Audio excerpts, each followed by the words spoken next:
In the year 2054, mind control technology has become widespread, resulting in an extremely changed society. For a good price, humans now have the liberty to control other humans and make them do inhumane jobs. At the heart of the controversial technology is its creator, billionaire Ken Castle, famous for his mind control games Society and Slayers. The first game, Society, is a virtual community life simulation game. It is similar to The Sims, but instead of controlling a fake character, the gamers can control real people and make them do whatever they want. This is a win-win situation for all people. Those who are looking for some fun can splash some money and make others do their work, while those who need money can simply become a Society avatar and get paid. The game received such critical acclaim that Castle became the richest person in the world in a matter of weeks. Move over, Fortnite. Several months later, Castle created another game, Slayers. This controversial first-person shooter game is a simulation that gives the players full control of a human being, allowing them to act out their most savage fantasies online in front of a global audience. The game uses real death row inmates as avatars, who are offered the chance to participate as an alternative to their death sentence. The convicts who can survive 30 battlegrounds are set free, although no one has ever achieved this feat yet, which is good because setting them free makes no sense. Cable is the crowd's favorite in this game, having survived a record 26 matches. No inmate has managed to last more than 10 before him. He is exclusively controlled by Simon, a young pro gamer from a wealthy family. The two continue to emerge victorious from every single game, defying all odds. Next, we see ads of the game everywhere, and how Cable only has 4 sessions left to achieve freedom. Despite being a notorious criminal, people are rooting for him to win. At one of these live telecasted battlegrounds, Cable faces off against other players in intense gunfire. Each character earns points for saving a teammate and killing the opponents. There are also other people on the battlefield who are tasked with doing menial jobs like sweeping, cleaning, and so on. These people are seemingly unaware of the violence around them. As expected, Cable manages to slaughter everyone during the fight. In the next scene, the tech-savvy billionaire and computer programmer Ken Castle is interviewed by popular TV host Gina Parker. At first, Gina introduces Castle and his inventions to the audience. Castle invented self-replicating nanites that replace brain tissue and allow humans to control other humans' actions and see through their eyes. Then, both of his record-breaking games, Society and Slayers, are promoted. Castle mentions that while Society is a source of income for many people, Slayers focuses more on the entertainment aspect. The inmates aren't paid a dime, but whatever money is generated from the live streams is donated to fund the prisons and other public infrastructure. This is why the US federal government has given full support to Slayers. Gina asks him about the other people who do menial tasks in Slayers, and Castle replies that they are called Genericons. They are sent into the Slayers environment with pre-programmed actions, with no one controlling them and no way to react. Genericons are basically like NPCs in games. If someone is shooting near them, they won't run and will simply carry on with their tasks. Although they only have to survive one game to earn freedom, their chances of survival are next to nil. After the interview, an activist organization called The Humans hacks into the show's display system, and a man calling himself Human's Brother claims that Castle's technology will one day be used to control people against their will. Hearing the broadcast, people become intrigued, but before Human's Brother can reveal anything else, Castle's men locate its source and shut it down. Elsewhere, at the prison, Cable sits alone, watching fellow prisoners playing basketball. He thinks about his family, but is soon interrupted by another inmate named Freak. Freak wonders how Cable has managed to successfully pass 27 matches, leaving only 3 to get his freedom. He also asks how a person like Cable ended up in prison in the first place. Although the latter doesn't reply, he gets a flashback where a man is bleeding to death in a confined room. Back in his cell, a woman drops a picture of Cable's wife and daughter and asks him to sign a paper. She explains that her son David is a big fan of Cable and wants an autograph. When he comes closer to ask about the picture, the woman takes his blood sample, claiming that it would prove his signature to be authentic. Elsewhere, Cable's wife Angie goes to work as a character in Society. In the game, the characters are dressed in funky costumes. Angie's character is controlled by an obese man called George, who makes her talk to a man with a pig nose. The man starts to grope and kiss Angie, but her attention is on her husband's banner across the street. Suddenly, Human's Brother hacks the Society system and continues to condemn Castle. Meanwhile, the prisoners are taken to their next battlefield. As soon as they arrive, a brutal fight erupts. Several of them end up dead from gunshots, truck accidents, fire explosions, and other gruesome ways. Meanwhile, Cable notices a woman pre-programmed to walk over the battleground, unaware of the violent environment around her. Simon has Cable save the woman from a truck accident and bring her over to a corner of the street. However, when Cable is distracted by his opponents, the woman again walks up to the street and is run over by a truck. There's only so much you can do to save a lemming. Despite the setback, Cable and Simon eliminate all the opponents one by one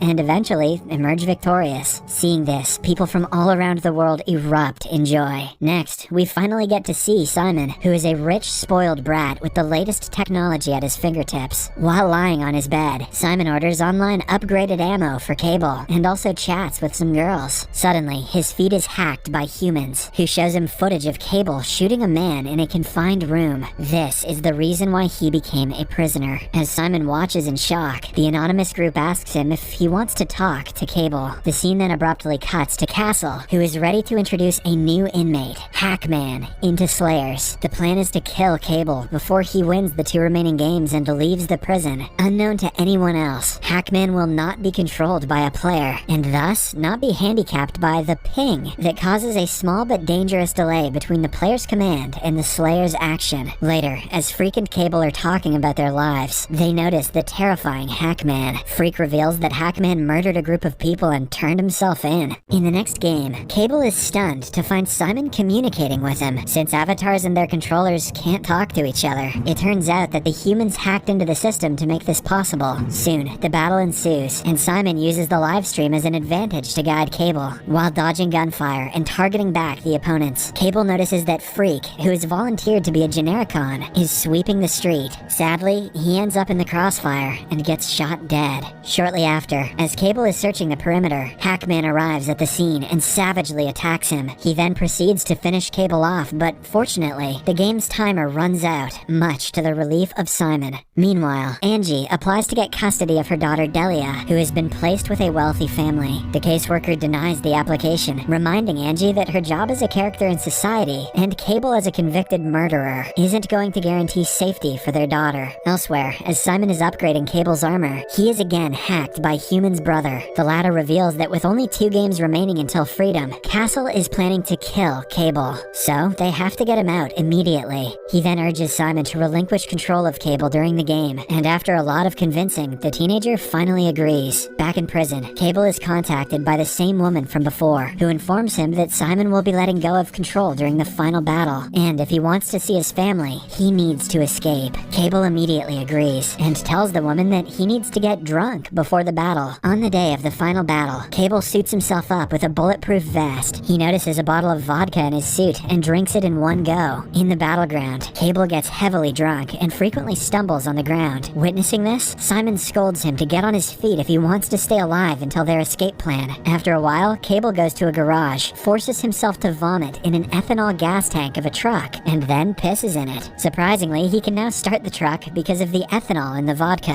However, just before he drives away, Hackman clings to the door of the truck and attacks Cable. The two struggle for a while, but Cable eventually manages to escape by slamming the beast into a pillar. On the way, several guards and cars chase him, but Cable manages to evade every single one of them. After causing some of the cars to crash into each other, he finally gets out of the Slayer's perimeter. But just as he exits the truck and starts running, a missile lands near him and throws him away. Fortunately, he is left unharmed. Meanwhile, the broadcast of the game is stopped, prompting the audience to believe that Cable is dead. But the TV host Gina, who is also watching the game, is positive that Cable is still alive. That evening, Cable goes to his apartment but cannot find his wife there. Because he hasn't met Angie since he was imprisoned, he doesn't know that she currently works as an avatar in society. As he sits alone, a woman from the Humans group approaches him. She introduces herself as Trace, who is the same woman who contacted him in prison. She then takes Cable to the Humans headquarters. There, Human's brother tells Cable that they took his blood sample earlier to crack the nano code, which made it possible for Simon to talk to him.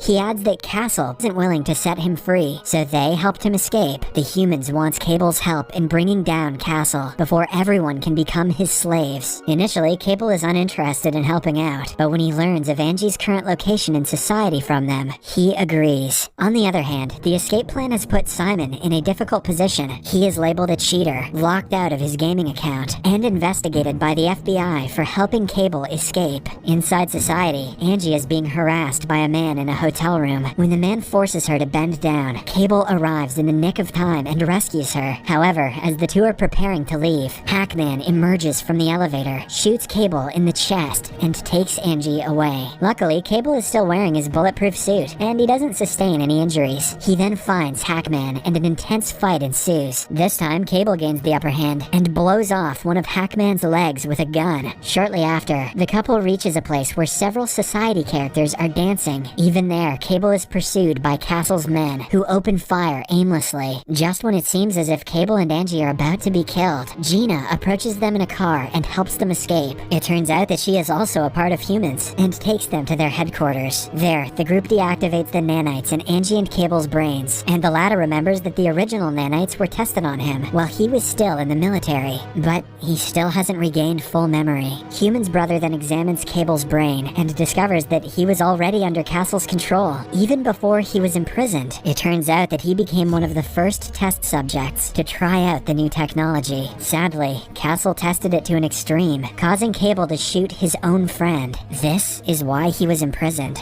Later, Angie apologizes to Cable that she couldn't get custody of their daughter. Just then, Trace arrives and reveals to the couple that the wealthy father who adopted Delia is none other than Castle himself. Upon learning this, an enraged Cable decides to finish Castle once and for all. That night, he infiltrates the billionaire's mansion and finds his daughter. However, he cannot reach her, as it turns out to be a projection on the wall. After a while, he locates Castle, who starts explaining about his recent invention, controlling several people at the same time. He also shows a demonstration by controlling his men and assigning them to attack Cable. Fortunately, Cable manages to fight them all off. Castle then reveals that while Cable came looking for him, his men tracked down the humans' headquarters and killed all of them. He also reveals that 98% of his own brain has been replaced with nanites, but this allows him to control others rather than be controlled. Furthermore, he shares his ultimate plan to release airborne nanites which will infect the entire United States within 6 months, giving him the ultimate control. Then, Castle takes Cable to a basketball court where Hackman is playing on the ground. He then takes control of Hackman and assigns him to attack Cable with a knife. Thankfully, Cable manages to break his hands and snap his neck twice to kill him. Cable then tries to attack Castle, but he is frozen in place. It turns out that the bad guys have already reactivated his nanites, allowing Castle to take control over him. In the meantime, unknown to Castle, Gina and Trace have escaped the slaughter on the humans' headquarters. Dead set on revenge, they broadcast Cable's nanocode to the world, showing a live feed of what he sees. This exposes Castle's plans, and the entire world turns against him immediately. Back at the mansion, Cable, who is now fully under Castle's control, gets badly beaten. After this, the vicious billionaire orders his men to bring out Angie, who is captured alive from the humans' headquarters, and their daughter, Delia. Castle then tries manipulating Cable into killing his own daughter. Cable, who still has a little bit of control, can resist, but not for long. Fortunately, elsewhere, Simon gets his account unblocked after he gains public favor again. He immediately restores control over Cable and guides him against Castle. Now, with the battle being 2 against 1, Cable slowly points the knife at Castle. As the two fight for the knife, Cable tells Castle to imagine being stabbed. Castle unconsciously does so, allowing Cable to kill him and removing his control over everyone. With Castle dead, the audience cheers for the demise of their potential slaver and dictator. Cable then convinces Castle's technicians to deactivate the nanites from everyone, freeing all the characters in society and Slayers. The movie ends with Cable, Angie, and their daughter taking a family trip